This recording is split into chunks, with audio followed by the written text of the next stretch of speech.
नमस्कार, DD news पर आप दो टूक देख रहे हैं। मैं हूं अशोक श्रीवास्तव। पूरी दुनिया में इन दिनों हमास, गाजा पट्टी, फिलिस्तीन, इजराइल, इन सब की बात हो रही है। पूरी दुनिया में इस पर डिबेट हो रही है। पूरी दुनिया इस मुद्दे पर ऐसा लगता है दो खानों में बंट गई है। यह मुद्दा अभी गरमाया हुआ है, दुनिया में तो गरमाया हुआ है, लेकिन साथ साथ भारत में भी इस मुद्दे पर लगातार राजनीति तेज हो रही है। कल ही आपको याद होगा दो टूक में हमने इस पर चर्चा की थी। केरल में हमास की एंट्री पर चर्चा की थी, क्योंकि केरल में हमास के एक जो संस्थापक हैं उनमें से एक व्यक्ति की यहाँ पर वर्चुअल मीटिंग होती है और उसके बाद जो है वहाँ की राजनीति गर्मा गई। जिन राज्यों में विधानसभा चुनाव की चल रहा है वहाँ पर भी हमास, फिलिस्तीन और इजराइल के चर्चे हो रहे हैं। बीजेपी और इंडिया अलायंस के नेता इस मुद्दे पर आमने सामने हैं, लेकिन इस सबके बीच जो ट्रिगर पॉइंट है भारत में वो अभी भी केरल बना हुआ है। जी हाँ, केरल बना हुआ है, क्योंकि केरल के मॉडल की इस वक्त खूब चर्चा हो रही है। केरल मॉडल की चर्चा एक तरफ केरल के मुख्यमंत्री पिनराई विजयन भी कर रहे हैं, क्योंकि आज 1 नवंबर है, आज केरल का स्थापना दिवस है। तो केरल मॉडल की चर्चा पिनराई विजयन भी कर रहे हैं, लेख लिख रहे हैं अखबारों में, और वो बता रहे हैं कि केरल कैसे देश का सर्वश्रेष्ठ राज्य बन गया है वामपंथी सरकार में। लेकिन दूसरी तरफ केरल का मॉडल जो है उस पर विपक्ष जो उंगलियां उठा रहा है, सवाल उठा रहा है, वो भी बहुत गंभीर हैं। क्योंकि केरल में इस वक्त केरल में हुआ क्या है, केरल में जो हमास के पक्ष में रैली हुई थी, जमात इस्लामी की यूथ विंग ने जो रैली की थी, उस रैली को करने वालों के खिलाफ केरल में अब तक कोई एक्शन नहीं लिया गया है। लेकिन इस बीच केरल में जो बॉम्ब ब्लास्ट हुआ, उस बॉम्ब ब्लास्ट को लेकर केंद्रीय मंत्री राजीव चंद्रशेखर के खिलाफ एफआईआर दायर कर दी गई है। एक केंद्रीय मंत्री के खिलाफ और साथ साथ बीजेपी के जो प्रवक्ता हैं, बीजेपी के राष्ट्रीय प्रवक्ता अनिल एंटोनी, उनके खिलाफ एफआईआर दायर कर दी गई है नॉन बेलेबल ऑफेंस में। यह कहा है कि इनकी सोशल मीडिया पोस्ट से दरअसल भड़काऊ पोस्ट थी, जिससे दो समुदायों के बीच नफरत फैल सकती है, इसलिए इन दोनों के खिलाफ एफआईआर दायर कर दी गई। लेकिन बड़ी बात क्या है, हमास के समर्थन में जिन्होंने कार्यक्रम किया था उनमें से किसी के खिलाफ अब तक कोई कार्रवाई नहीं हुई है। इसलिए सवाल उठ रहा है कि यह कौन सा केरल मॉडल है। दो टूक में आज हम इसी पर चर्चा करेंगे। केरल के उस मॉडल पर चर्चा करेंगे जहां हमास को खुला खेल खेलने की इजाजत है, लेकिन राजनीतिक विरोधियों को जेल भेजने की तैयारी है। इसी पर चर्चा करेंगे। लेकिन मैं आज की इस चर्चा पर आऊं उससे पहले आपको एक बहुत ही इंपॉर्टेंट वीडियो, एक बहुत महत्वपूर्ण वीडियो और एक इंपॉर्टेंट स्टेटमेंट सुनाना चाहता हूं। क्योंकि जैसे मैंने कहा, हमास की चर्चा हो रही है और फिलिस्तीन का समर्थन करते करते कुछ लोग हमास का भी समर्थन कर रहे हैं, हमास की आतंकवादी गतिविधियों का भी समर्थन कर रहे हैं। और हमास को यह बताया जा रहा है कि हमास जो है वो दरअसल फिलिस्तीनियों के हक में लड़ाई लड़ रहा है।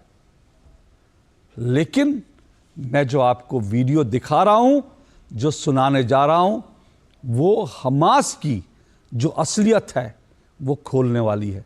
मैंने इससे पहले भी बताया था कि दरअसल हमास के जो तमाम जो इसके मुखिया लोग हैं उनमें से कोई भी गाजा पट्टी में नहीं है, फिलिस्तीनियों के साथ नहीं है, दूर कतर में बैठे हैं, 40 करोड़ रुपए के पेंट हाउस में रहते हैं, लग्जरी गाड़ियों में घूमते हैं, 5 स्टार होटलों में दावतें करते हैं और फिलिस्तीनियों को कहते हैं कि गाजा पट्टी में डटे रहिए, वहां से मत निकलिए।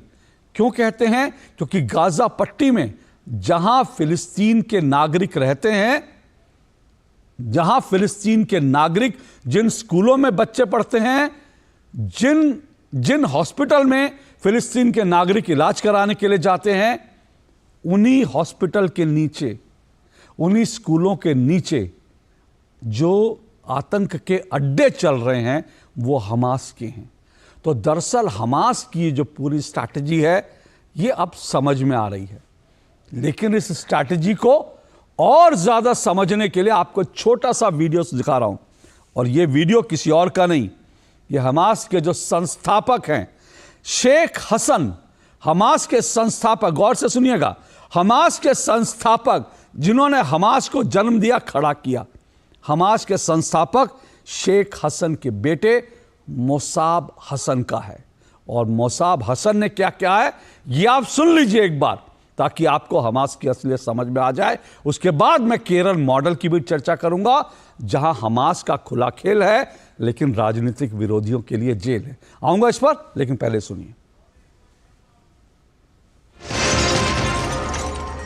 I am hearing the stories from pro-Palestine and from those who are using what's so-called the Palestinian cause. They care the least for the Palestinian children and their future. You know, I am the legitimate representative of the Palestinian children. The child within me speaks. I don't want somebody coming from London or somebody coming from the other side of the world to tell me what is the struggle of the Palestinian children. The Palestinian children, the Palestinian society has been hijacked by these criminals, and anybody who takes their side is participating in their crime. This is my answer to those people. And for the civilian casualties, etc., you know, first of all, Hamas is using, and it's very clearly, it's a fact that Hamas used civilians as human shields. It's a fact. Then it's a fact that Israel called and warn civilians to evacuate buildings before they strike them. But in the meantime, Hamas put roadblocks to stop civilians from evacuating to safe zones. Hamas single misfire killed hundreds of refugees taking shelter at a hospital, and they blamed Israel. What are we talking about here? Israel is a democracy. Israel is accountable. Israel is not thirsty for the Palestinian blood. In the meantime, Israel is capable of wiping out Arab capitals in seconds. Why Israel does not attempt to abuse its power? But why, when the Arabs have just a little bit of power, couple of missiles, they misuse power by launching them at civilians and kill them in their living rooms? We have a fundamental problem, and we need to stop blaming Israel. We invited this upon our heads, and the rest of the world, if they don't know the reality on the ground, it's better that they shut up. तो सुना आपने, ये Hamas के संस्थापक का बेटा है जो कह रहा है कि मैं फिलिस्तीन का सच्चा वारिस हूं और फिलिस्तीन के बच्चों का मैं प्रतिनिधित्व करता हूं। और वो ये कह रहे हैं कि फिलिस्तीन को जो कुछ हो रहा है, फिलिस्तीनियों को मारने के पीछे हमास जिम्मेदार है। हमास के नेता जो करप्ट हैं, जो अपराधी हैं, वो दरअसल निर्दोष निरपराध लोगों को ढाल बना रहे हैं और वो इनकी मौतों के जिम्मेदार हैं। तो ये कोई और नहीं कह रहा, हमास के संस्थापक का बेटा आज कह रहा है। और वो ये भी कहता है कि हम इनका हिसाब करेंगे, इनके खिलाफ हम अभियोग चलाएंगे और इनके खिलाफ फिलिस्तीन के नागरिकों की हत्या का मुकदमा चलाएंगे। ये कोई और नहीं, हमास के संस्थापक का बेटा कह रहे हैं। अब मैं आता हूं देश की राजनीति पर, क्योंकि देश में भी हमास को लेकर जो है डिबेट छिड़ी हुई है। तो हमास संस्थापक का बेटा कुछ कह रहा है, दूसरी तरफ भारत में हमास को लेकर के अलग तरह की डिबेट छिड़ी हुई है, खासकर केरल को लेकर। केरल में राजीव चंद्रशेखर और बीजेपी के राष्ट्रीय प्रवक्ता अनिल एंटोनी के खिलाफ एफआईआर दर्ज हो गई है, क्योंकि उन्होंने हमास को लेकर के जो हमास का जो कार्यक्रम हुआ था, उसके बाद जो एक बॉम्ब ब्लास्ट हुआ था, उस बॉम्ब ब्लास्ट को लेकर जो सोशल मीडिया पे पोस्ट डाली थी, उसको लेकर के उनके खिलाफ एफआईआर हो गई है। बीजेपी सवाल उठा रही है कि आखिर एफआईआर और कार्रवाई उनके खिलाफ क्यों नहीं हुई जिन्होंने हमास के एक संस्थापक सदस्य को बुलाकर भड़काऊ भाषण दिलवाए थे। सुनिए इस पर किस तरह से दोनों पार्टियां आमने सामने हैं। लेकिन मैं इसमें कांग्रेस के प्रवक्ता का भी आपको बयान सुनाता हूं। कांग्रेस के लोग कह रहे हैं कि बड़ा अच्छा हुआ राजीव चंद्रशेखर और अनिल एंटनी के खिलाफ कार्रवाई हुई। सुनिए जरा।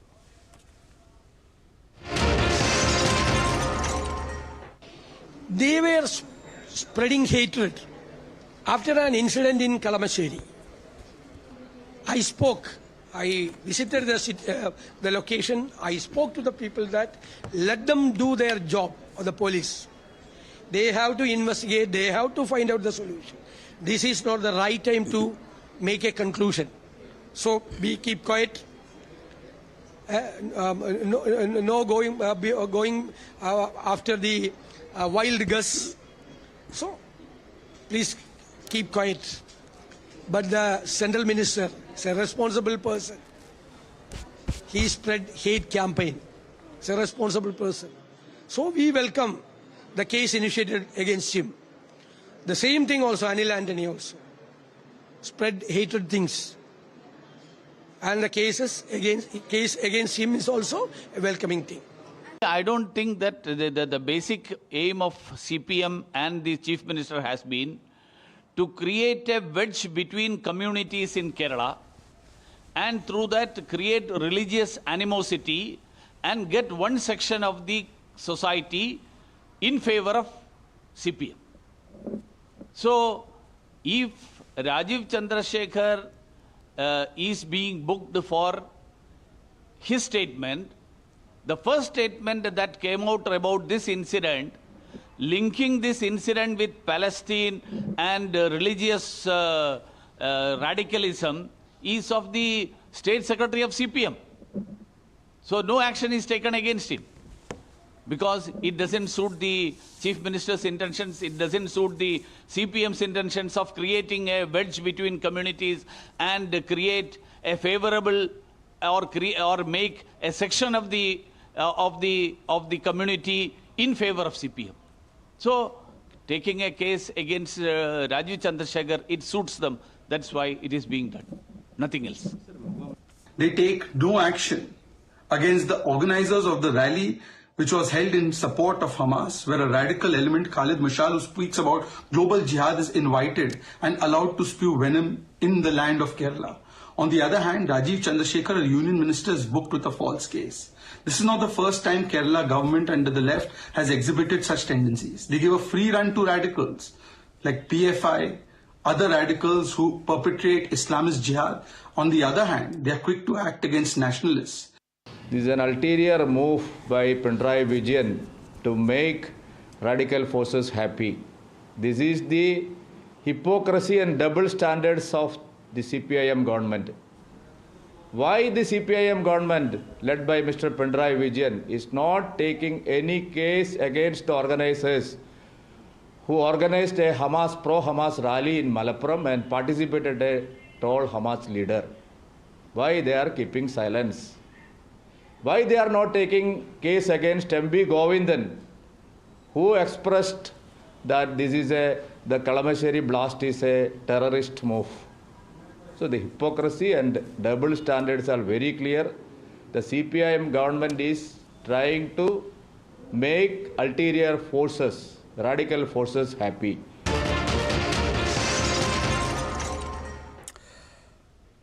तो आपने सुना इसको लेकर क्या कुछ बयानबाजी हो रही है। और अब दो टूक में आज का सवाल और उसके बाद आज के मेहमानों से परिचय करवाऊंगा। दो टूक में मेरा आज का सवाल, जिस पर आज की डिबेट, आज की चर्चा को हम आगे बढ़ाएंगे। मेरा आज का सवाल है, हमास खेले खुला खेल पर राजनीतिक विरोधियों के लिए एफआईआर और जेल, केरल का ये कैसा मॉडल? जी हां, सवाल एक बार फिर सुनिए। हमास खेले खुला खेल पर राजनीतिक विरोधियों के लिए एफआईआर और जेल, केरल का ये कैसा मॉडल? इसी पर चर्चा करेंगे। और मेरे साथ आज की डिबेट में चार मेहमान जुड़ चुके हैं। आइए चारों मेहमानों को एक एक करके परिचय करवा दूं। मेरे साथ इस वक्त अनिल एंटोनी जी जुड़ चुके हैं, बीजेपी के राष्ट्रीय सचिव हैं और राष्ट्रीय प्रवक्ता हैं। दो टूक में पहली बार जुड़ रहे हैं आज वो। बहुत बहुत शुक्रिया अनिल एंटोनी जी आपका दो टूक में जुड़ने के लिए। मेरे साथ लेफ्ट समर्थक विवेक श्रीवास्तव जी जुड़े हुए हैं और मेरे साथ ऋषि शंकर मिश्रा जुड़े हुए हैं, वरिष्ठ पत्रकार हैं, राजनीतिक विश्लेषक हैं। और मेरे साथ अवधेश कुमार जी जुड़े हुए हैं। अवधेश कुमार जी वरिष्ठ पत्रकार हैं, स्तंभकार हैं। और शायद कुछ ही देर में मेरे साथ पी संतोष, जो राज्यसभा के सांसद हैं सीपीआई के, वो भी शायद कुछ देर के लिए जुड़ेंगे। लेकिन शुरुआत में पहले अनिल एंटोनी जी आप ही से करता हूँ। अनिल एंटोनी जी, ओके जी, मैं देख रहा हूँ वो सेट कर रहे थे शायद कैमरा। ओके, अनिल एंटोनी जी, आपके खिलाफ एफआईआर हुई है। ये कहा जा रहा है कि भाई आपने दरअसल जो सोशल मीडिया पोस्ट की थी वो भड़काऊ थी, दो समुदायों के बीच, दो कम्युनिटी के बीच वो दरअसल नफरत फैलाने वाली थी। और इस बात की इसमें कोई दो राय नहीं कि दरअसल जो ब्लास्ट हुआ था, उस ब्लास्ट का जो हमास के समर्थन में जो कार्यक्रम हुआ था, उससे उसका कोई संबंध स्थापित नहीं हुआ। लेकिन आपने क्या पोस्ट करने में जल्दबाजी कर दी थी? नमस्ते। जो कुछ हम केरल में आजकल देख रहे हैं और जो कुछ आज केरल में हो रहा है, वो हमारे सारे देश का राष्ट्रीय सुरक्षा के लिए कुछ देर में एक बहुत खतरनाक सिचुएशन होगा। क्योंकि मैं और मेरा सीनियर कोलीग राजीव चंद्रशेखर जी, हम सब केरल का एक सिचुएशन के बारे में बहुत महीने, बहुत साल से हम सब बीजेपी का सभी नेता केरल का वास्तविकता के बारे में बहुत बात कर रहे थे। और जो कुछ हम बात करते हैं, ये एक बहुत सही बात है। जब 2-3 दिन पहले, आप सभी को पता है, हमास का एक अंतरराष्ट्रीय नेता, वो हमास का ये नेता 2 सप्ताह पहले पाकिस्तान में एक वर्चुअल मीटिंग किया था। और पाकिस्तान में उस मीटिंग में उन्होंने कहा कि आजकल सभी मुसलमानों एक वैश्विक जिहाद के लिए तैयार होना चाहिए।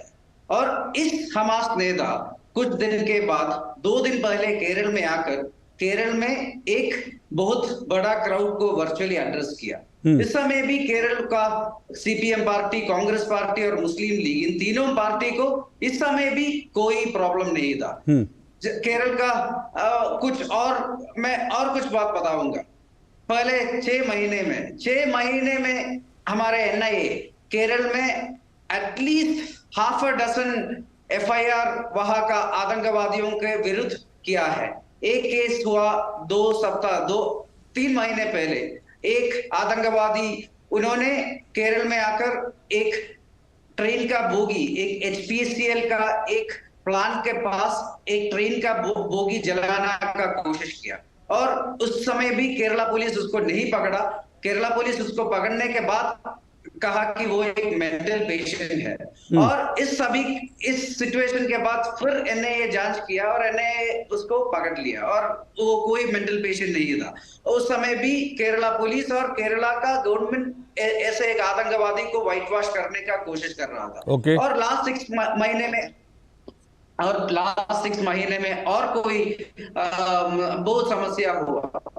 पीएफआई, आप सभी को पता है कि पीएफआई भारत में एक बैंड ऑर्गेनाइजेशन है। और इस पीएफआई तो केरल में बहुत स्लीपर सेल है, और एनआईए इस पीएफआई का बहुत स्लीपर सेल्स को बस किया। ये सब केरला में हो रहे हैं। और मेरा senior colleague Bharatiya Janata party का वहां का स्टेट प्रेसिडेंट, हम सब एक बात कहते हैं, और हम सब इस बात कहते हैं कि केरल में आजकल ऐसे आतंकवादी संगठन बहुत एक्टिव हो रहे हैं। और केरल में आजकल बहुत एक कट्टर इस्लामिक संगठन भी एक्टिव हो रहे हैं। और ये केरल के लिए अच्छा नहीं है, और हमारे राष्ट्रीय सुरक्षा के लिए भी अच्छा नहीं है। ये हम बार बार कहते हैं। लेकिन केरला में कांग्रेस पार्टी, कम्युनिस्ट पार्टी और मुस्लिम लीग, इन तीनों केरला में विपक्ष और गवर्नमेंट में है। लेकिन नेशनल स्टेज में ये इंडी गठबंधन का अलायंस पार्टनर्स है। और ये तीनों इस माइनॉरिटी अपीसमेंट पॉलिटिक्स केरला के बाहर का लोगों नहीं जानना चाहता है। इसलिए जो कुछ इसके विरुद्ध कुछ कहते हैं, उसको साइलेंस करने के लिए ऐसे एफआईआर डालते हैं।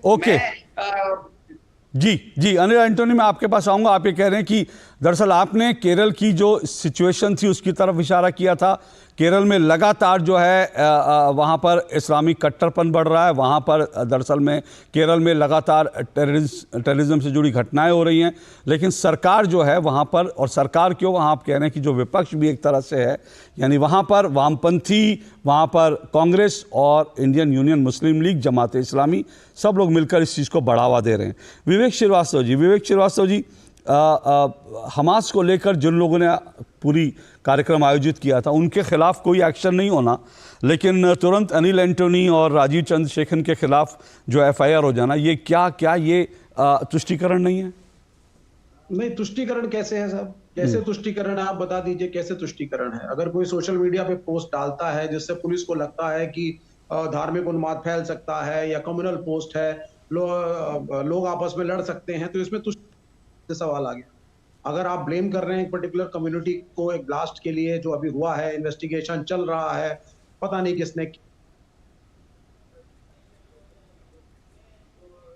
गन को जंप कर रहे हैं, और आप दैट इज रॉन्ग ऑल्सो ना। और ये किसी को नहीं करना चाहिए, किसी पार्टी को नहीं करना चाहिए, किसी इंडिविजुअल को भी नहीं करना चाहिए। देखिए आप समझिए, हम जंप करके पहुंच गए साहब कि ये तो किसी मुसलमान ने किया होगा, माइनॉरिटीज ने किया होगा। हमास का एक जो है ब्रॉडकास्ट हुआ था, उसके बाद जो है लोग उन्माद में आ गए, और उन्माद में आने के बाद पहुंच गए और किसी ने जा करके जेहोवा कन्वेंशन सेंटर में ब्लास्ट ही करा दिया।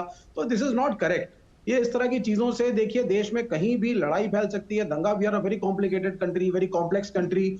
हमारे यहाँ अनेकों जातियां हैं, अनेकों धर्म हैं। स्कूल में हमने पढ़ा था यूनिटी इन डाइवर्सिटी हमारे कॉन्स्टिट्यूशन का स्ट्रेंथ है। हम सबको, including me, including you, all of us should be careful. We are all student of politics कि कुछ भी ना कहें, कुछ भी ना बोले, जिससे देश के अंदर ये चीजें, स्थिति खराब फैले।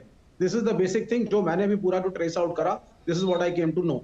ओके, विवेक जी एक काउंटर सवाल। आप जो कह रहे हैं, मैं जो जरूर सवाल पूछूंगा, और इस बात से मैं इत्तेफाक रखता हूं कि कुछ कोई भी बॉम्ब ब्लास्ट या कुछ भी घटना हो, उसके लिए आप तुरंत जो है किसी को जिम्मेदार नहीं ठहराना चाहिए जब तक जांच ना हो जाए।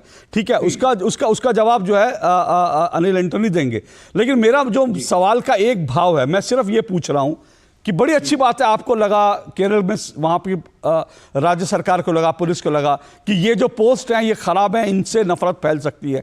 लेकिन क्या जब हमास के समर्थन में जब कार्यक्रम हो रहा था, जहां हमास का संस्थापक आता है और वहां यह कहता है कि दुनिया भर के मुसलमानों सड़क पर उतरो, जिहाद के लिए सड़क पर उतरो, क्योंकि लड़ाई लड़नी है, सबने मिलकर लड़नी है, क्या उससे जो है नफरत नहीं फैलती? जी बिल्कुल, बहुत आपका एक अच्छा सवाल है। आप एक्सपीरियंस्ड जर्नलिस्ट हैं। देखिए इसमें दो एस्पेक्ट्स हैं। सबसे पहली चीज, ये जमात इस्लामी नाम के एक ऑर्गेनाइजेशन ने किया था। ये किसी पार्टी या INDIA के किसी घटक दल का प्रोग्राम नहीं था। एक तो पहली चीज मैं इसको क्लैरिफाई करूंगा, क्योंकि मीडिया पे लोग इसको कोई कांग्रेस से जोड़ रहा है, कोई कम्युनिस्टों से जोड़ रहा है, कोई कुछ कर रहा है। पहली चीज हो गई। दूसरी चीज, वो जो ब्रॉडकास्ट था वो लाइव नहीं था। I think it was a recording, जहां तक हमें पता चला है। और डेफिनेटली अगर वो भारत की इंटरनल सिक्योरिटी के खिलाफ कोई कुछ बोलेगा तो उस पर तो एक्शन होना चाहिए। लेकिन यहाँ पे एक बात को समझिए, ये जो ब्रॉडकास्ट था ये पैलेस्टीन के इशू पे था। इसमें भारत कहीं से इन्वॉल्व ही नहीं था। ये वो अपने देश की बात कर रहे थे, और उन्होंने कोई तो ये इसको लिंक करना कि इससे कम्युनल वायलेंस फैल जाएगी, I don't see the relationship. Sir Vivek ji एक सीधी सी बात है, एक हमास का एक व्यक्ति, ठीक है, हमास का व्यक्ति, मुझे बताने की जरूरत नहीं, अभी हमास के संस्थापक के बेटे को भी हमने सुना, उसने क्या कहा कि हमास क्या है क्या नहीं है, ये मुझे बताने की जरूरत नहीं हमास क्या है। फिलिस्तीन के समर्थन में कोई फिलिस्तीन का नेता आके करता, वो एक अलग विषय उठता है। लेकिन हमास के समर्थन में उतरकर एक व्यक्ति हमास के पक्ष में जिस तरह की भाषण दे रहा है, कह रहा है कि, और ठीक है लड़ाई वहां चल रही है, आप ये कहिए फिलिस्तीन के समर्थन में सब लोग कहे कि भाई फिलिस्तीन के नागरिकों की, निर्दोष नागरिकों के ऊपर बमबारी नहीं होनी चाहिए, मुझे समझ में आता है। लेकिन एक ऐसा व्यक्ति जिसका संगठन के ऊपर भयंकर कत्लेआम करने का, जिसका दुनिया ने देखा, जिसने खुद वीडियो बनाकर दुनिया को दिखाया कि हमारे लड़के किस तरह से लोगों के घर में घुस रहे हैं, उनको गोलियों से भून रहे हैं, बच्चों महिलाओं को भून रहे हैं, उन्होंने खुद अपने वीडियो शूट करे और वो वीडियो आप दुनिया भर में लोग देखे जा रहे हैं।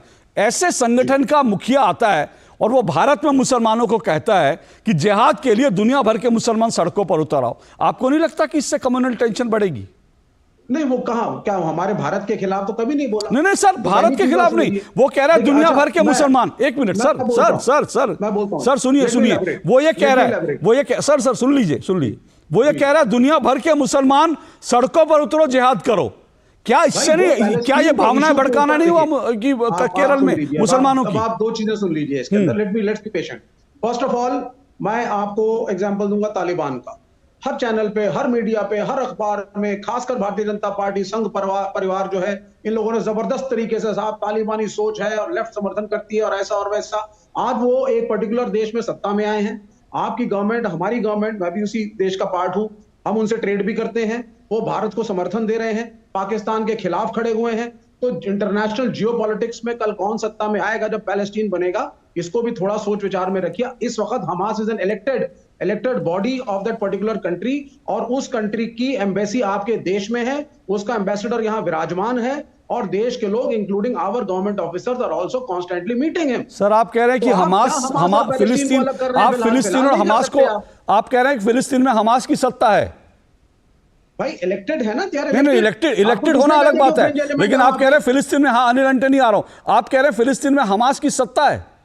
भाई अब नहीं इलेक्टेड, सुनिए सर, सुनिए मैं बताता हूं आपको सर, एक मिनट मैं आपको बताता हूं, फर्क बताता हूं मैं। आप जो कह रहे हैं ना सर, मैं, मेरे दर्शक कंफ्यूज ना, इसलिए मैं बता देता हूं।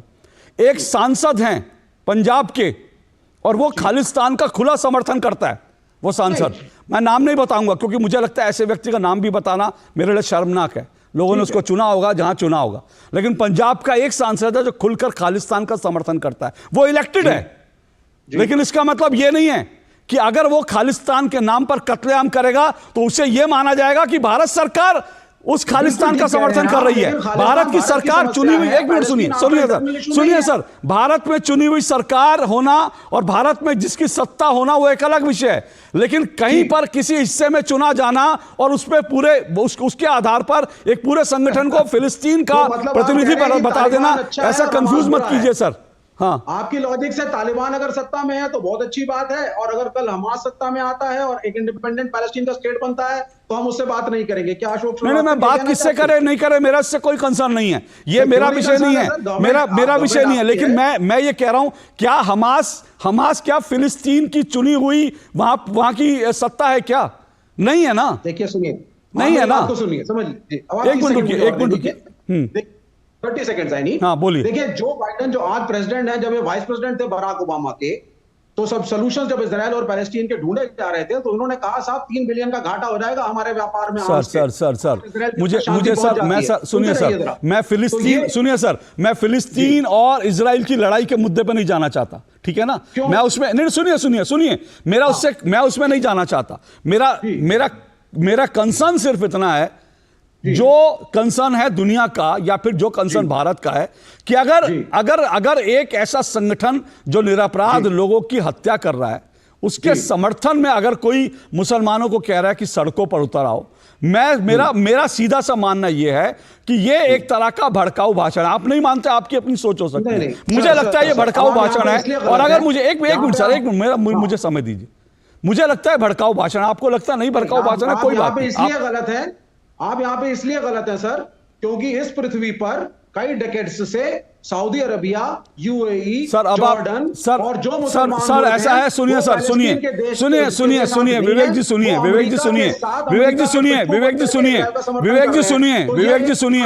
सुनिए, आपकी नजर में मैं गलत हूं, मेरी नजर में आप गलत है, इसीलिए नहीं, इसीलिए हम ये डिबेट कर रहे हैं, और इसीलिए मैंने कहा आप नहीं, सुनिए मेरी बात सुनिए, आपकी नजर में मैं गलत हूं, मेरी नजर में आप गलत है, इसीलिए हम डिबेट कर रहे हैं। तो एक मिनट, नहीं अब रुकिए, मैंने आपको पूरा समय दिया, मेरी डिबेट में 3 मेहमान और हैं।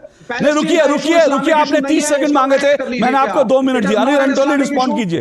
अनिल एंटोनी रुकिए, विवेक जी रुकिए प्लीज, मैं आपसे कल भी निवेदन किया था, आज भी निवेदन कर रहा हूं, किसी और के बोलने में मत बोलिए, जरा दूसरे मेहमानों को भी सुनने दीजिए। अनिल एंटोनी बोलिए। हाँ अनिल एंटोनी बोलिए। मुझे लगता है कि मेरे एस्टीम पैनलिस्ट को पैलेस्टीन और हमास के बीच का फर्क बहुत मिसअंडरस्टैंड कर रहे हैं। First of all I would like to remind something, India has a very principle stand on this issue, and India actually has very good friendly relationship with both Israel and Palestine. हमारा प्रधानमंत्री, माननीय प्रधानमंत्री ji Modi ji Israel visit करने first PM है, Palestine भी officially visit करने first PM है, और पैलेस्टाइन का हाईएस्ट सिविलियन अवार्ड को भी 2018 उनको मिला। दोनों two sides we have very good relation. लेकिन ये Hamas, first of all we need to understand, Hamas has done a horrible terror act 2-3 weeks back, और ये जो खालिद मिशेल जो केरल में आकर वर्चुअल स्पीच दिया, वो हमास का आज का चीफ नहीं है, पुराना चीफ है, वो अभी कतर में है। और ये व्यक्ति, ये नेता, आतंकवादी नेता 2 सप्ताह पहले पाकिस्तान में जाकर उन्होंने विश्व का सभी मुसलमानों को एक वैश्विक जिहाद का आह्वान किया। ऐसे एक व्यक्ति केरल में आने समय हम कैसे करें, कहेगा कि ये इंटरनल सिक्योरिटी मैटर नहीं है।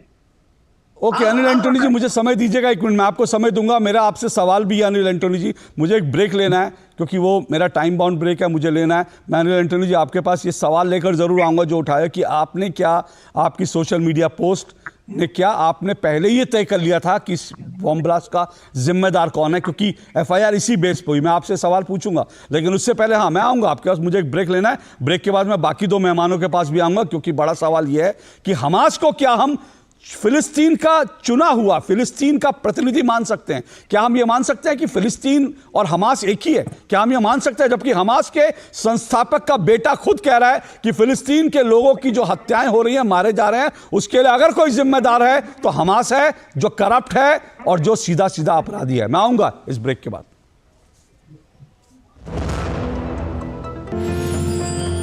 साल, बरस और सदी नहीं, एक युग गुजर जाएगा, उम्र न पूछो वंडर की, जब फर्क नजर आएगा। वंडर सीमेंट, फर्क नजर आएगा। अब क्या देख रहे हो पापा? तुम कहते हो ना कि स्टॉक मार्केट में बहुत सोच समझकर इन्वेस्ट करना चाहिए, बस थोड़ा सा ज्ञान ले रहा हूं। किससे? हर एक स्टॉक्स एक्सपर्ट है, मस्त एजुकेशनल वीडियोस बनाता है और अच्छी इन्वेस्टमेंट की टिप्स भी देता है। पापा इन वीडियोस पे ना जाएं, अपना रिसर्च खुद करें या सेबी रजिस्टर्ड इन्वेस्टमेंट एडवाइजर से संपर्क करें। एजुकेशन के नाम पर कुछ इन्फ्लुएंसर्स अक्सर इन्वेस्टर को मिसगाइड करते हैं, नुकसान आपका होगा। समझ कर इन्वेस्ट कर। साल, बरस और सदी नहीं, एक युग गुजर जाएगा, उम्र न पूछो वंडर की, जब फर्क नजर आएगा। वंडर सीमेंट, फर्क नजर आएगा।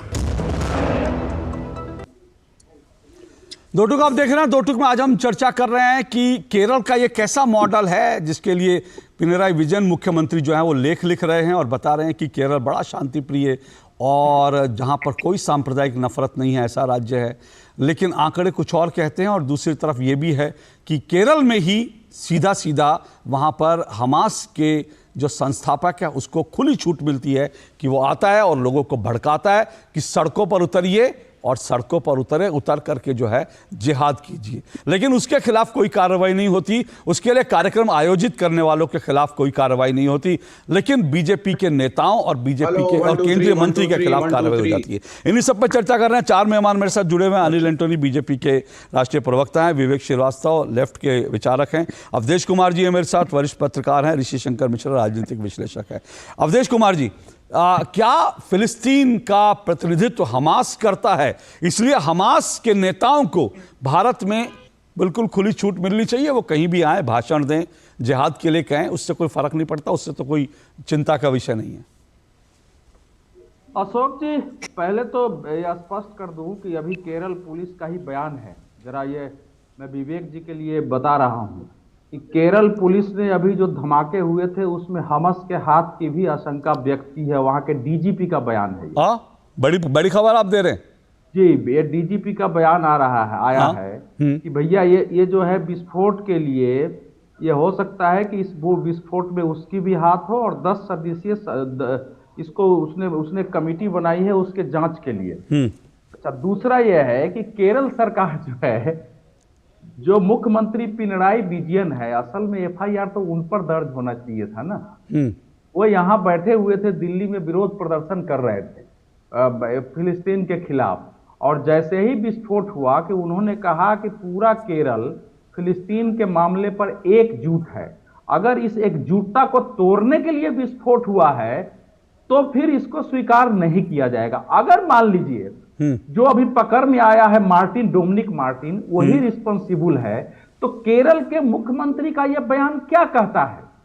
आखिर इस देश में हमास के विरोध करने वाली शक्तियां कौन है जिस पर वो इशारा कर रहे थे? और उन्हीं के एक मंत्री ने कहा कि इसके पीछे जो हिंदुत्व के फ्रिंज एलिमेंट हैं, जो संघ के लोग हैं, उनकी भूमिका हो सकती है।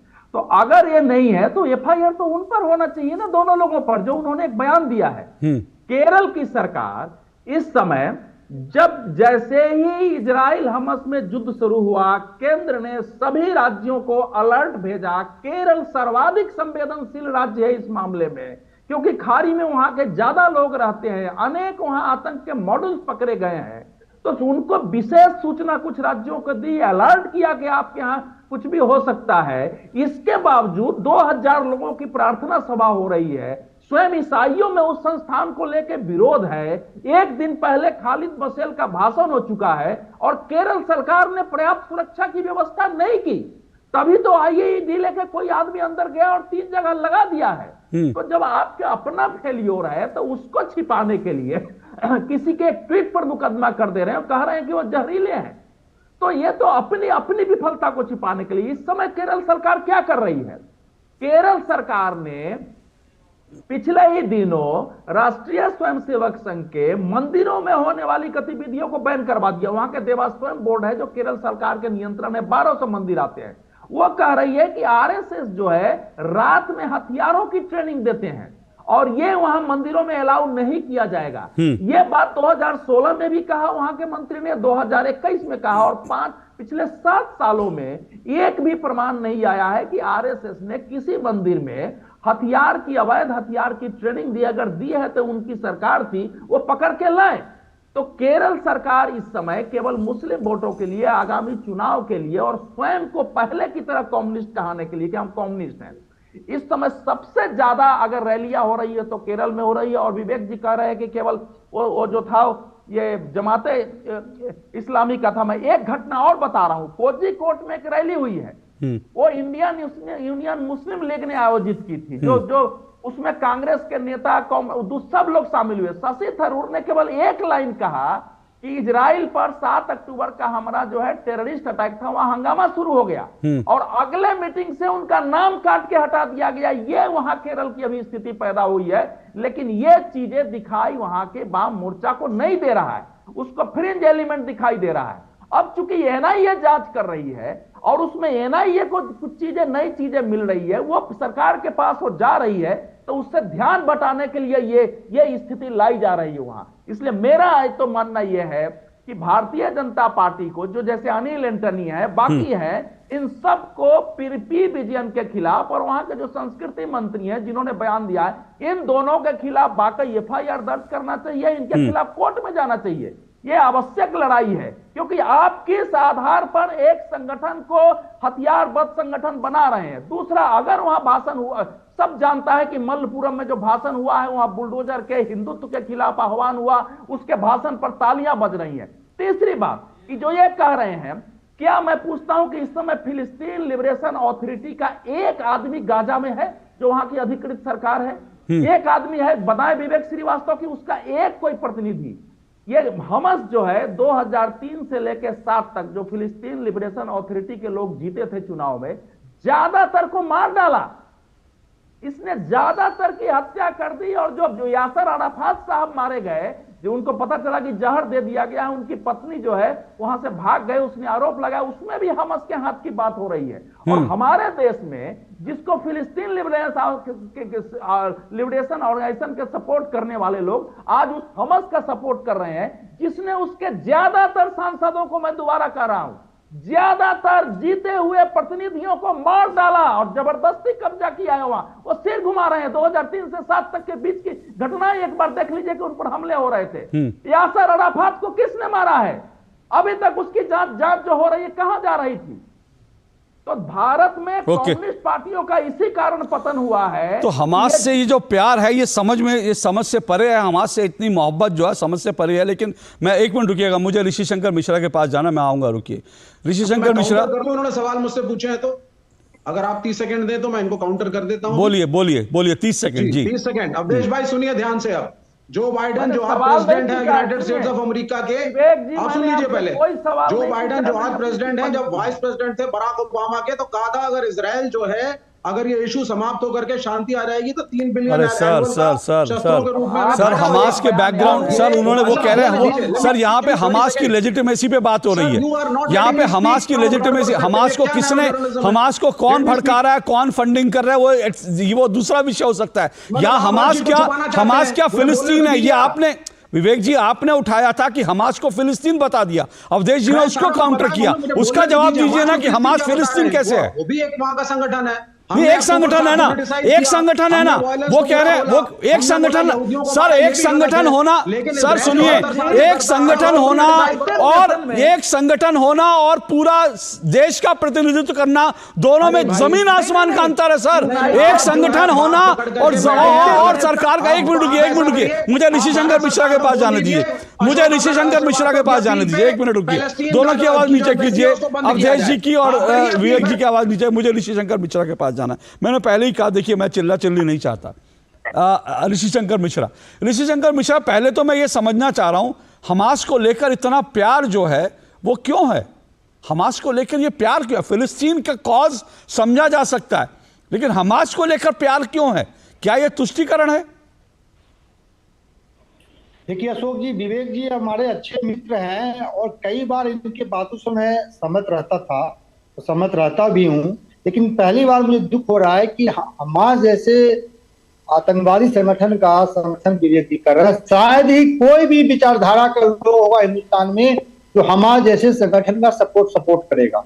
ये कैसे केरल सरकार वहां की सिस्टम जो है हमास से संबंधित नेता को वहां पे स्पीच देने का अलाउ किया, यदि अलाउ भी किया तो वो जो ऑर्गेनाइजेशन इस प्रोग्राम को करवा रही थी कि उसके जो आयोजक करता हैं वो अब तक क्यों नहीं गिरफ्तार हुए? और विवेक जी के बातों से तो मुझे लगता है तो फिर लश्कर तौबा को भी समर्थन करना चाहिए। वो भी किसी एक देश के लिए पाकिस्तान के जो नकारात्मक सोच है उसकी लड़ाई लड़ रही है। तो विवेक जी से मेरा एक डायरेक्ट सवाल है कि क्या यदि आप हमास को आप कह रहे हैं कि हमास फिलिस्तीन के लिए लड़ रहा है, हमारे देश से कोई लेना देना नहीं है। विवेक जी, आप हिंदुस्तान के संस्कृति और अप्रोच को जानते हैं। हिंदुस्तान विश्व में शांति दूत के रूप में जाना जाता है। क्या हिंदुस्तान अपनी भूमि ऐसे ऑर्गेनाइजेशन को मौका देगा जो किसी देश में या एक इंसानियत का, मानवता का विरुद्ध है, एक विरोधी सोच वाले लोग हैं? वहां जो इजराइल में जो घटना हुआ, हमास ने जो घटना किया, उसका क्या आप समर्थन करते हैं? हिंदुस्तान कभी भी ऐसे सोच वाले अरे भैया 2 सेकंड, मैं लास्ट में बोल रहा हूँ, मुझे बोलने तो दीजिए कि आज आप बिल्कुल आप अरे बोलने तो दीजिए हमें भाई, मेरा नेटवर्क ऐसे ही कमजोर है, मुझे बोलने तो दीजिए। आज डीडी न्यूज के प्लेटफॉर्म से मैसेज आना चाहिए कि हमारे जैसे आतंकवादी संगठन का हिंदुस्तान में न विवेक जी सपोर्ट करते हैं, न कोई XYZ कोई भी आदमी समर्थन नहीं करता है, क्योंकि वो इंसानियत और मानवता का विरोधी है। जो आदमी खून बहाने में विश्वास करता हो, अरे आप विवेक जी, आप क्या मुझे बोलने नहीं दे रहे हैं? विवेक जी, मैंने आपको कहा, आपको विवेक जी, मैंने आपको पर्याप्त समय दिया। इस डिबेट में 4 लोग हैं विवेक जी, इस डिबेट में 4 लोग हैं विवेक जी, इस डिबेट में 4 लोग हैं। मैंने आपको कम से कम 15 मिनट दिए। अब ऋषि शंकर मिश्रा को कम से कम 5 मिनट तो दीजिए अपनी बात रखने के लिए। उनको मुझको कितना मिनट दिया आपने? आप देख लीजिए, आप देख लीजिए विवेक श्रीवास्तव जी, मैं आपको चैलेंज कर रहा हूं, आप मेरी डिबेट उठा के देख लीजिए, कितना समय दिया आपको पता चल जाएगा। मुझे 3-4 मिनट अनइंटरप्टेड दे दीजिए। अभी सर 1 मिनट रुकिए, अनइंटरप्टेड भी दिए, आपको दिए थे मैंने किसी को टोका नहीं, आज मैंने किसी को टोका नहीं, मैंने बिल्कुल मैंने सवाल पूछे तो मेरा हक है, लेकिन मैंने किसी को नहीं टोका। आप हमास को आपने हमास को फिलिस्तीन का राजनीतिक मुखिया बता दिया, मैंने तब भी आपको नहीं टोका, लेकिन तो उसमें सवाल करने का मुझे हक है। ऋषि शंकर जी अपनी बात पूरी कीजिए। देखिए 2-3 बात स्पष्ट होना चाहिए। फिलिस्तीन की अपनी लड़ाई है, उनकी स्वाभिमान। एक मिनट ऋषि शंकर जी, 1 मिनट। मेरी टीम ने, मेरे प्रोड्यूसर ने मुझे अभी जानकारी दी, विवेक श्रीवास्तव जी, आपको अब तक 13.5 मिनट जो हैं इस कार्यक्रम में बोलने के लिए दिए गए हैं। 13.5 मिनट आपको दिए गए हैं 40 मिनट के कार्यक्रम में, 13.5 मिनट, जबकि ये प्रोग्राम में चर्चा जो है 9:12 पे शुरू हुई थी। ऋषि शंकर मिश्रा जी अपनी बात करिए। देखिए अशोक जी, मैं 2-3 सेकंड लूंगा। देखिए फिलिस्तीन की अपनी लड़ाई है, उनकी जमीन स्वाभिमान की लड़ाई का हमेशा भारत सपोर्ट किया है और करता रहेगा, लेकिन हमारे जैसे आतंकवादी संगठन का हिंदुस्तान में कोई जगह नहीं है, और ऐसे लोगों का, ऐसे संस्था को कोई सपोर्ट करता है तो इसका मैं घोर विरोध करता हूं। लेकिन नंबर 2, एंटोनी साहब से भी रिक्वेस्ट है, या और मंत्री जी चंद्रशेखर, उनसे भी रिक्वेस्ट है कि कोई घटना होती है उसका राज्य सरकार और केंद्रीय जांच एजेंसी जांच कर रही है, उनके बिना कंक्लूजन पे पहुंचे कि आप लोगों को भी पोस्ट नहीं करना चाहिए। पोस्ट करने से यदि सामाजिक समरसता धड़कती है तो कहीं ना कहीं ये नुकसान हमारे देश का ही होगा। तो आप बड़े नेता हैं, एक केंद्रीय मंत्री हैं, जिम्मेवारी वाली पद है, उनको रिस्पॉन्सिबल लोग हैं आप लोग, तो बिना कंक्लूजन यदि पुलिस और जांच एजेंसी जांच कर रही है तो उनको जांच करने दीजिए, और कंक्लूजन पे आए बिना आप लोगों को भी ऐसा पोस्ट नहीं करनी चाहिए। और केरला सरकार से रिक्वेस्ट है कि उस आयोजक के जो मुखिया हैं उनकी गिरफ्तारी जल्द से जल्द होना चाहिए। कैसे एक इंसानियत का विरोधी व्यक्ति जो है उस मीटिंग में भाग लिया या इनडायरेक्ट रूप से भाषण दिया। जी ओके, मैं एक एक करके रिस्पॉन्ड करने का मौका दूंगा विवेक जी को, उसके बाद अनिल एंटोनी जी को। विवेक जी, जो सवाल ऋषि शंकर मिश्रा उठा रहे हैं, हाँ, मैं जो सवाल ऋषि शंकर आपको रिस्पॉन्ड कर देता हूं। पहले पूरे स्टैंड को समझ लीजिए, कंक्लूजन से मत जाइए।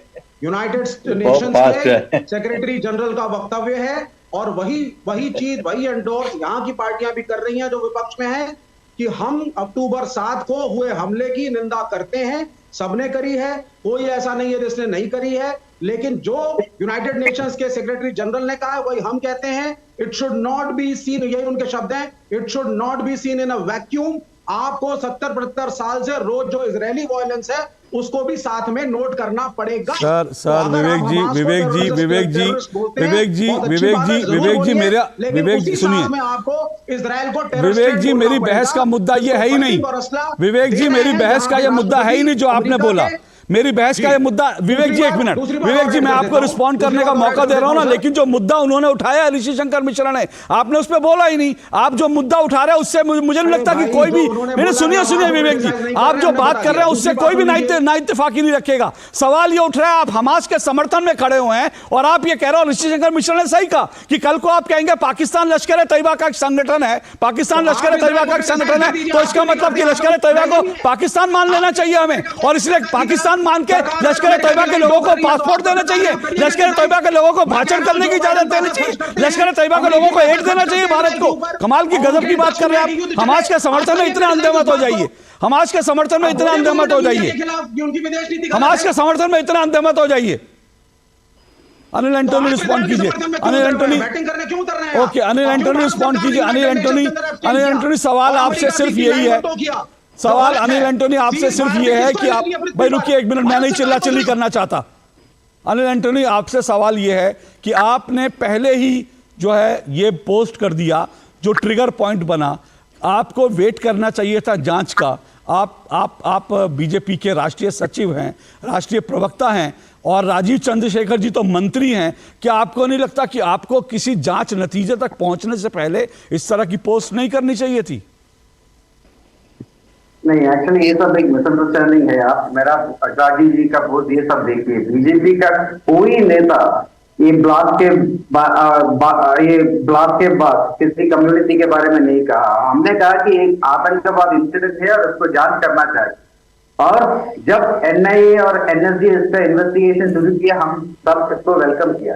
हम ये वेलकम किया क्योंकि हमको पता है कि केरला सरकार और केरला का पुलिस कुछ भी नहीं करेगा। हमको लास्ट फ्यू मंथ का ये प्रूवन ट्रैक रिकॉर्ड है। वो केरल का सबसे बड़ा प्रॉब्लम ये है कि वहां का कम्युनिस्ट पार्टी, कांग्रेस पार्टी और मुस्लिम लीग, ये तीनों माइनॉरिटी अपीसमेंट के कारण इसका वोकैबुलरी और डिक्शनरी में ये दो शब्द आतंकवाद और आतंकवादी नहीं है।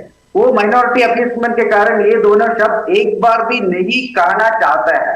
और अगर कोई, क्योंकि उसको बहुत ये दोनों शब्द उसके लिए कोई प्रॉब्लम है, लेकिन हमको बहुत मैं और मेरा बीजेपी का सभी कुलीग, वहां का केरल का 80% लोगों, वहां सबको पता है कि वहां ये कतर आतंकवादी संगठन है और ये कत्तरपंथी इस्लामिक विचारधारा वहां बहुत बढ़ रहा है, और यहाँ हमारा राष्ट्र का राष्ट्रीय सुरक्षा के लिए ये बहुत खतरनाक है। हम बात ये कहते हैं और कुछ भी नहीं कहता है ओके लेकिन सीपीएम का एक और सब, सीपीएम का head state secretary MN Govindan Mathur, उन्होंने भी कहा कि मैं इसी पर आने वाला हूं अनिल एंटोनी जी, मैं इसी पर आने वाला हूं क्योंकि ये एक इंपॉर्टेंट पॉइंट है कि आपने ये आपकी या राजीव चंद्रशेखर की जिस पोस्ट का हवाला दिया गया वैसी पोस्ट कई और नेताओं की भी थी। तो सवाल यह है कि टारगेट सिर्फ अनिल एंटोनी और राजीव चंद्रशेखर क्यों? मैं आऊंगा इस पर ब्रेक के बाद।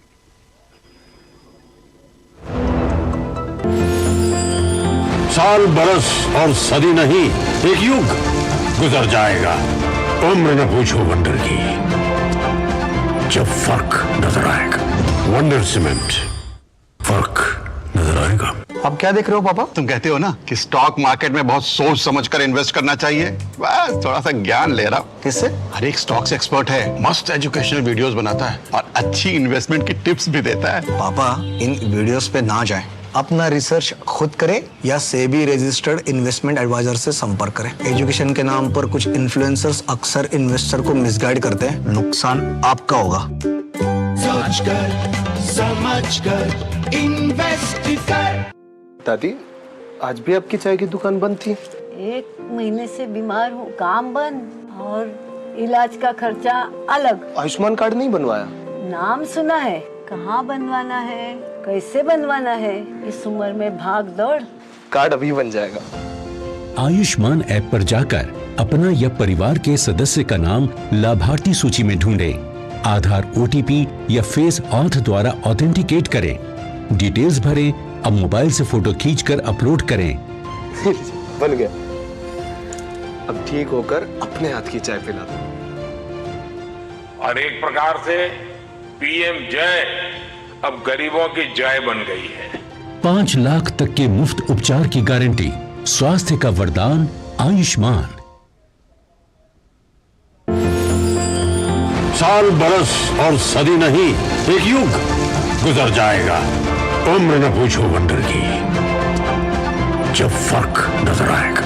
वंडर सीमेंट, फर्क नजर आएगा।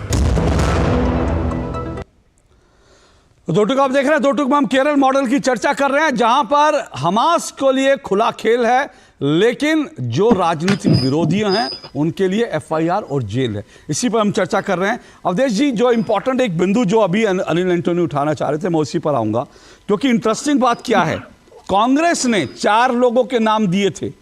कांग्रेस ने, खुद कांग्रेस ने, और ये कांग्रेस ने दिए, बीजेपी ने नहीं, कांग्रेस ने कहा 4 लोगों ने भड़काऊ बयान दिए, भड़काऊ पोस्ट थी, जिनमें 4 लोगों में अनिल एंटोनी का नाम है, राजीव चंद्रशेखरन का नाम है और एक पी गोविंदन जो सेक्रेटरी हैं, सीपीआई के स्टेट सेक्रेटरी हैं, और एक टीएमसी के नेता हैं। लेकिन टीएमसी के नेता को छोड़ दिया जाता है, सीपीआई के नेता के खिलाफ कार्रवाई नहीं होती है, लेकिन बीजेपी के नेताओं के खिलाफ कार्रवाई हो जाती है। क्या यह तुष्टीकरण नहीं है? तुष्टीकरण तो सर इसका छोटा शब्द है। केरल की सरकार इस समय दुनिया की शायद एक प्रमुख फासिस्ट सरकार है। ये तुष्टीकरण नहीं कही, एक फासिस्ट सरकार है जो किसी भी विरोधी विचारधारा को सहन नहीं कर सकती है, सत्ता का दुरुपयोग करती है। सत्ता के दुरुपयोग से ही आरएसएस को बैन करने के, और मतलब आप सोच सकते हैं कि आरएसएस के मंदिरों में गतिविधियों पर बैन की जो सरकार बिना किसी आधार के कि हथियार की ट्रेडिंग आरोप लगाती है। आ रहा हूं विवेक जी, आ रहा हूं। बीजेपी के बयान को सहन करेगी एक फासिस्ट सरकार? तो केरल की सीपीआई सरकार ने, वाम मोर्चा की सरकार ने साफ कर दिया है कि उसके अंदर लोकतंत्र के प्रति किसी प्रकार का सम्मान भाव नहीं है, अपने विरोधी विचार को सहन नहीं कर सकता। विवेक जी रुकिए, विवेक जी रुकिए। अगर मिलना है उससे वोट मिलना है, क्योंकि इस समय मुसलमान ज्यादातर जो है वो यूडीएफ के साथ है, यूनाइटेड डेमोक्रेटिक फ्रंट के साथ है, तो उसके लिए उनकी कोशिश है कि हमको वोट लिए तो हमास को भी सपोर्ट कर दो, इसलिए सबसे ज्यादा रैलियां हो रही है। ये केस इसलिए जानबूझकर किया गया है कि बाकी नेता इसके कारण, जब हम एक मंत्री पर केस कर सकते हैं तो सरकार की विफलताओं को, सरकार की फासिस्टवादी प्रवृत्तियों को, जो विरोधी विचारधारा के लोगों को, ये बड़े नेता है, कौन सा जिला है जहां की आरएसएस और हिंदुत्ववादी हिंदुत्व के समर्थक लोगों के खिलाफ मुकदमा नहीं है, वो जेल में नहीं जा रहे हैं? ये तो बड़े नेता हैं, इसलिए नाम सामने आ गए। Okay okay okay okay Vivek जी मेरे पास समय कम है, जल्दी मैं आखिरी कमेंट लूंगा। विवेक जी, हाँ विवेक जी सवाल सुन लीजिए। विवेक जी अभी अवधेश जी कह रहे थे कि फासिस्ट हैं और आप उनको वो कह रहे हैं कि किसी को सुनते नहीं है और आप उनके बीच में लगातार बोल रहे हैं। सर सुनिए, उसके बाद आपको मौका दूंगा। सर सुनिए सर सुनिए विवेक जी, आपको मौका दे रहा हूं मैं, आपके पास आ रहा हूं, आप रिस्पॉन्ड कीजिए। दोस्त है भाई, नहीं अरे बाबा, आपकी दोस्ती होगी घर में होगी, मेरे शो में आपको लड़ना होता है क्या? अपनी घर में दोस्ती करें, मेरे शो में आके लड़ें, ये कौन सा इंसाफ हुआ? ओके नहीं लड़ाई तो ठीक है सर, ठीक है ओके सर। सर मेरे पास समय कम है, विवेक जी को रिस्पॉन्ड करने दीजिए। मैं वही बोल रहा हूं, सुन लीजिए। ओके नहीं विवेक जी प्लीज। विवेक जी मेरा जो मूल सवाल है वो ये जो मैंने उठाया कि भाई टीएमसी के छोड़ दिया जाता है, सीपीआई के खिलाफ कार्रवाई नहीं होती, आप चुनकर 2 लोगों के खिलाफ कार्रवाई कर देते हैं क्योंकि वो बीजेपी के लोग हैं। क्या ये फासिज्म नहीं है? 2 लोगों को और भी तो नाम दिया था कांग्रेस ने। बिल्कुल नहीं, फासिज्म देखिए उसको कहते हैं जब किसी धर्म विशेष, जाति विशेष या रेस विशेष के आधार पे हम समाज की रचना करना चाहते हैं, वो फासीवाद है जो हिटलर ट्राई कर रहे थे और कम्युनिस्टों ने उसके खिलाफ लड़ा और यहूदियों के फेवर में हम लड़े। और दूसरी बात मैं बताना चाहूंगा सर, आज यूनाइटेड नेशंस ने, ये बड़ी क्रिटिकल बात है, इसको समझें टेक्निकली, यूनाइटेड नेशंस ने और भारत सरकार ने हमास को टेररिस्ट ऑर्गेनाइजेशन नहीं घोषित किया है। ये मीडिया पे बैठ विवेक जी मैंने आपसे कुछ और सवाल पूछा था। आप बार-बार यूएन क्या करता है? एक मिनट, बार-बार यूएन की बात हो रही है। यूएन आज की तारीख में एक ऐसा संगठन है जो अप्रासंगिक हो चुका है, बार-बार यूएन की आड़ में मत छुपिए सर। मेरा सवाल एक मिनट रुकिए अवधेश जी, रुकिए विवेक जी, मेरा सवाल एक मिनट, अवधेश जी रुकिए। विवेक जी मेरा सवाल है कि 2 लोगों के खिलाफ कार्रवाई नहीं होती, 2 लोगों के खिलाफ कार्रवाई हो जाती है, तो क्या है ये सेलेक्टिव अप्रोच क्यों है? तथ्यों की जांच की गई और क्योंकि 2 लोगों की पोस्टों में सांप्रदायिकता दिखी तो भाई एफआईआर हुई। ओके अनिल एंटोनी जी, तथ्यों पी मिलियन ने जो कहा वो फैक्ट था, वो फैक्ट था exactly. Okay Anil Antony okay Awadhesh ji Anil Antony आपकी पोस्ट भड़काऊ थी, उनकी तथ्यों की जांच हो गई, उनकी पोस्ट में भड़काऊपन नहीं था, उनकी पोस्ट फैक्चुअल थी। बोलिए अनिल एंटोनी आप म्यूट पर हैं, अनम्यूट कर लीजिए अपने आप को प्लीज, जल्दी से, मेरे पास समय कम है।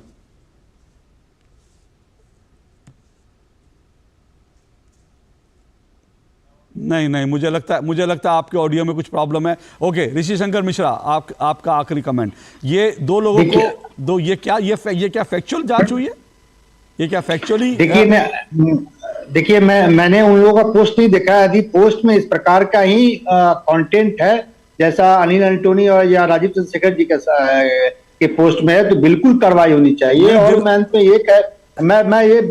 ये कहना चाहूंगा अशोक जी कि वैचारिक मतभेद और राजनीतिक मतभेद के बीच में कोई एक ऐसा स्पेस मत बनाइए जिसमें मानवता और इंसानियत के विरुद्ध वाले सोच वाली संस्था का या ऑर्गेनाइजेशन का एंट्री हिंदुस्तान में हो। प्लीज मैं हाथ जोड़कर निवेदन करता हूं कि आप अपने वैचारिक मतभेद में ऐसे लोगों को एंट्री दे रहे हैं जो हो सकता है कि हिंदुस्तान विरोधी नहीं हो, लेकिन मानवता और इंसानियत का विरोधी है। और हमास ने बिल्कुल सहमत हूं। अनिल एंटोनी कोशिश कर रहा है, एक बार अनिल एंटोनी कोशिश करते हैं। अगर अनिल एंटोनी जी आप कुछ कहना चाह रहे हैं? अनिल एंटोनी अगर मैं आपको सुन पाऊं जी, 30 सेकंड। सिर्फ में इतना कहता है कि जितना ही हम डिबेट करते हैं इसका कंक्लूजन, और ये कंक्लूजन ये है कि जी अनिल जी हम आपको सुन रहे हैं। ओके अनिल जी से संपर्क टूट गया, कंक्लूजन पर जा रहे थे, लेकिन मेरा कंक्लूजन सिंपल सा है कि कांग्रेस ने खुद जो है 4 लोगों के नाम दिए, 2 लोगों के नाम हटा दिए गए जिनमें टीएमसी और सीपीआई के नेता थे, और 2 लोगों के खिलाफ जो बीजेपी के थे उनके खिलाफ एफआईआर हो जाती है। तो ये केरल का मॉडल जो है, इस पर सवाल जरूर उठेंगे। सवाल इसलिए भी उठेंगे, हमास के समर्थन में जो लोग इस देश के मुसलमानों को भड़काते हैं, जिहाद करने के लिए सड़क पर उतरने के लिए कहते हैं, हमास के समर्थन में सड़क पर उतरने के लिए कहते हैं, ऐसे नेताओं के खिलाफ, ऐसे लोगों के खिलाफ कोई कार्रवाई नहीं हो और एक सोशल मीडिया पे कार्रवाई हो जाए, तो अगर ये केरल का मॉडल है तो दुर्भाग्यपूर्ण है। और अगर ये केरल का मॉडल है तो ऐसा मॉडल भगवान किसी को ना दे, ऐसा मॉडल किसी देश में, किसी राज्य का मॉडल नहीं होना चाहिए, क्योंकि ये इंसाफ नहीं है, ये सीधा सीधा तुष्टीकरण है, ये आतंकवाद को पालने पोसने वाली नीति है। ऐसा नहीं होना चाहिए। आज के लिए इतना ही। मेरे सभी मेहमानों का शुक्रिया। नमस्कार।